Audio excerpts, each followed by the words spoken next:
অভিষেক বন্দ্যোপাধ্যায় তিনি সুর চড়িয়েছেন যে একাধিক রাজ্যে এসআইআর হলেও পশ্চিমবঙ্গকে বদনাম করার চেষ্টা চলছে।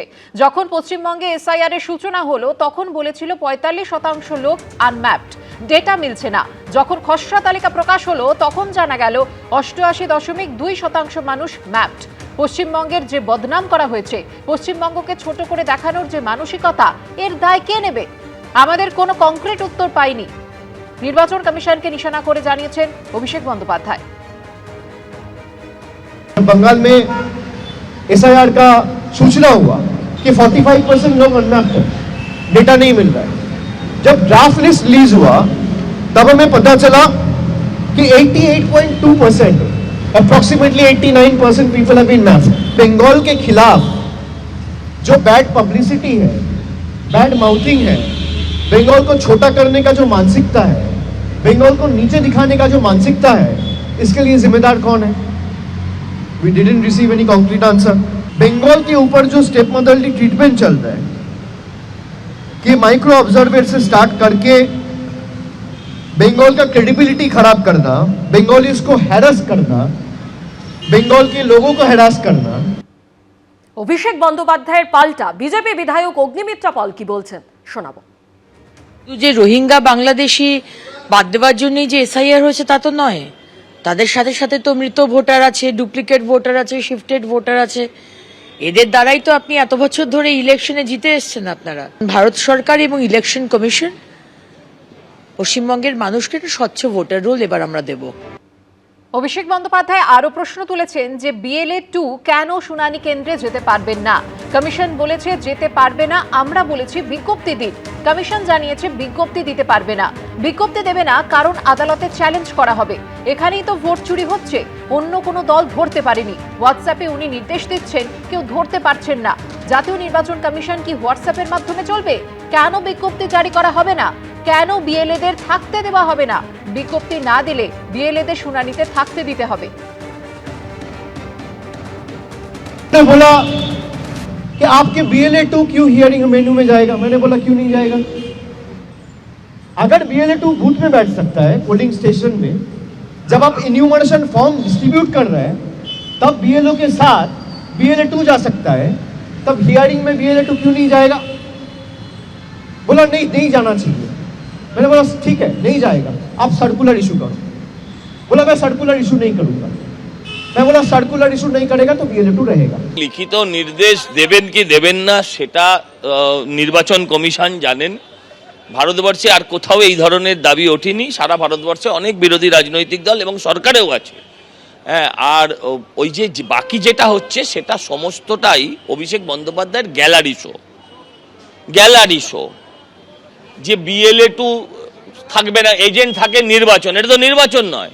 এখানে থাকার প্রয়োজনটা কোথায়? অভিষেক বন্দ্যোপাধ্যায় নিশানায় জ্ঞানেশ কুমার। পাল্টা কড়া বিবৃতি কমিশনের কর্মীদের যেন হুমকি না দেয় তৃণমূলের জনপ্রতিনিধিরা।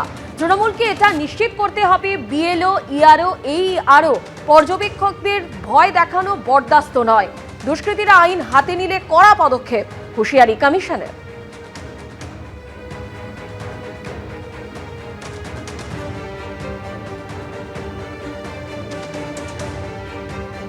জ্ঞানেশ কুমারের সঙ্গে বৈঠকের পরে অভিষেক বন্দ্যোপাধ্যায় তিনি অভিযোগ তুলেছেন যে আঙুল উঁচিয়ে কথা বলেছেন মুখ্য নির্বাচন কমিশনার।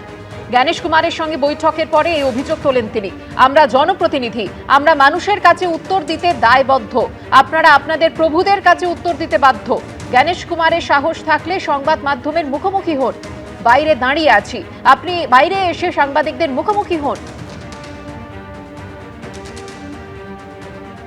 उनको लगता है गला उठा के बात करेगा और थोड़ा बहुत जोर से बोलेगा तो सब दब जाएगा।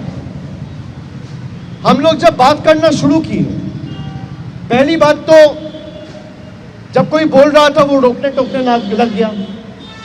He started losing his temper, मेरे तरफ उंगली उठाने लग गया। हम लोग जो यहाँ पे बैठा हुआ है जनता का वोट से चुना हुआ है। We are answerable to the people at large. You are answerable to your masters. I am answerable to the people of my state. आप उंगली नीचे करके बात करिए। उनको लगता है कि हम जो बोलेगा वो सुन लेगा। Apart from 2 or 3 basic questions, he has failed to answer any of the valid questions we have raised. He thinks the people of Bengal are his subservient. He thinks people of Bengal and we parliamentarians and the ministers, the MLAs or the MPs who have been elected by the people, standing in long queues by exercising their franchise, are they bonded laborers? People of Bengal are made with different, they're made different, they're built different. We are not built like that we will bow down before you. We will not sell our spine. Let BJP put their entire might and use all the agencies and whatever they have at their disposal. Still, people of Bengal will win the state lock, stock and barrel and defeat the BJP. We have come here to bid goodbye to your government, Mr. Kumar, Mr. Shah. If he has the guts and gall, let him release the footage. I'm standing outside the Election Commission's office. Ganesh Kumar must be hearing what I'm saying before the media now. If he has the courage, he should come down and face the media. Trinamool Congress চাইছে election কমিশনের সাথে একটা ঝগড়া লাগাতে, কারণ এমনি তো election কমিশনকে আটকাতে পারছে না। ইলেকশন কমিশনকে তো এটা বলতে পারছে না প্রকাশ্যে আপনারা চোর ধরা বন্ধ করুন, যে কারণে যাতে চোর ধরতে না পায় ইলেকশন কমিশন ভয় পেয়ে চুপচাপ হয়ে যায়, তার মানসিকতা নিয়ে তৃণমূল এটা করছে। কিন্তু বুঝতে পারছে না সারা দেশে তৃণমূল কংগ্রেস একটা বিন্দুর সম। স্টেট ইলেকশন কমিশন নয়, এটা জাতীয় নির্বাচন কমিশন। বেশি গুন্ডামি করলে ওখানেই হয়তো জেলে চলে যাবে। আর এই জাতীয় গুন্ডামি করে ওরা বোঝাতে চাইছে যে ইলেকশন কমিশন যাতে চুপ হয়ে যায়। একটা কথা পরিষ্কার বলে দিচ্ছি, যেটা ঘুরিয়ে ফিরিয়ে অভিষেক ব্যানার্জি ইলেকশন কমিশনকে হুমকি দিতে চাইছে, ওরা লড়লেও এই রাজ্যে ইলেকশন হবে, ওরা না লড়লেও এই রাজ্যে ইলেকশন হবে। বিদায় বেগম খালেদা জিয়া।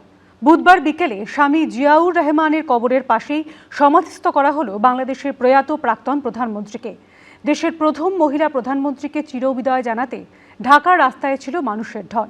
শেষকৃত্যে যোগ দেন ভারতের বিদেশমন্ত্রী এস জয়শঙ্কর।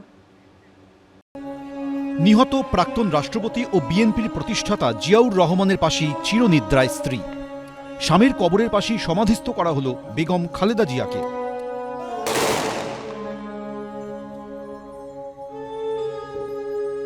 বেগম খালেদা জিয়াকে আমরা আল্লাহ চিরনিদ্রায় শান্তি করে আপনার শরীরে অবলম্বন হাত তুলেছি। রাজধানী ঢাকার জিয়া উদ্যানে রাষ্ট্রীয় মর্যাদায় শেষকৃত্য সম্পন্ন হল বাংলাদেশের প্রয়াত প্রাক্তন প্রধানমন্ত্রীর। বুধবার সকাল 11টা নাগাদ খালেদা জিয়ার মরদেহ তাঁর বাসভবন থেকে বের করা হয়। প্রাক্তন প্রধানমন্ত্রীকে শেষ শ্রদ্ধা জানাতে এদিন সকাল থেকেই মানুষের ঢল নামে বাংলাদেশের রাস্তায়। সবাই শেষবার চোখের দেখা দেখতে চান প্রয়াত প্রাক্তন প্রধানমন্ত্রীকে। জাতীয় পতাকা মোড়া গাড়িতে শেষ যাত্রা শুরু হয় খালেদা জিয়ার।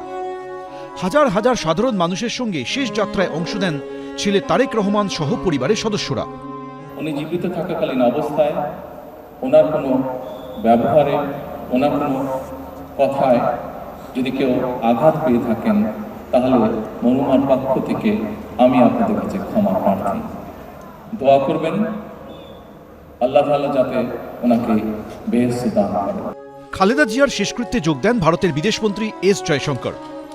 মঙ্গলবার সকাল 6টা নাগাদ প্রয়াত হন প্রাক্তন প্রধানমন্ত্রী ও বিএনপি নেত্রী খালেদা জিয়া। বয়স হয়েছিল 80। 1945 সালের 15ই আগস্ট অবিভক্ত দিনাজপুর জেলার জলপাইগুড়িতে জন্ম খালেদা জিয়ার। আসল নাম খালেদা খানম পুতুল, ডাকনাম ছিল বিউটি। বাবা ইস্কান্দার আলী মজুমদার, মা তৈয়বা বেগম। তাদের 3 মেয়ে ও 2 ছেলের মধ্যে খালেদা ছিলেন তৃতীয় সন্তান। ছোটবেলায় বাবা মায়ের সঙ্গে জলপাইগুড়ির এই বাড়িতেই থাকতেন খালেদা। পড়াশোনা করতেন সুনীতিবালা সদর প্রাথমিক বালিকা বিদ্যালয়ে। আমি চেষ্টা করেছিলাম আমাদের যে ওল্ড রেকর্ডসগুলো, কিন্তু এতটা পুরনো ওল্ড রেকর্ডস আমি এখনো ঘেটে উঠতে পারিনি আর কি। ওনার কিছুটা জীবন জলপাইগুড়িতেই কাটিয়েছে।